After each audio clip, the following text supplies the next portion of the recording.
Have you been asked to lead circles but you don't know where to start? Or maybe you're completely new to restorative justice, restorative practices, or you've tried running circles but they take way too long, they feel awkward, or they're just not having the impact that you hoped for.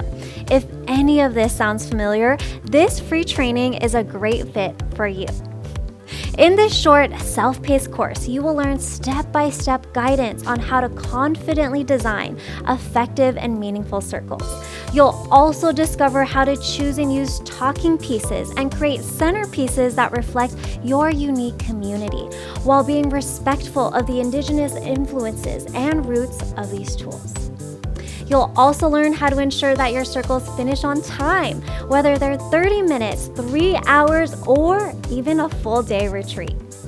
Most importantly, I will also provide you with tips on how to introduce restorative circles to your team, your students, or your community for the first time. There's no need to struggle with circles that feel scattered, unfocused, ineffective, or just boring. So the circle design tools that you will learn will give you clear and practical roadmaps to design circles that build trust, connection, and engagement to tackle the complex challenges that our communities face in today's world.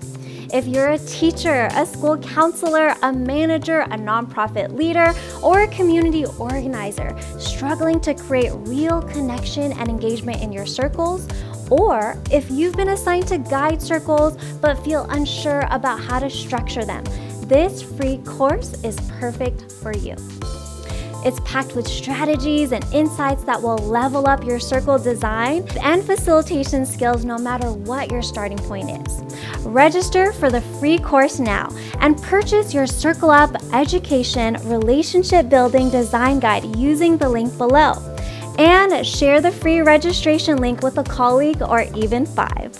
So, are you ready to circle up? Let's go!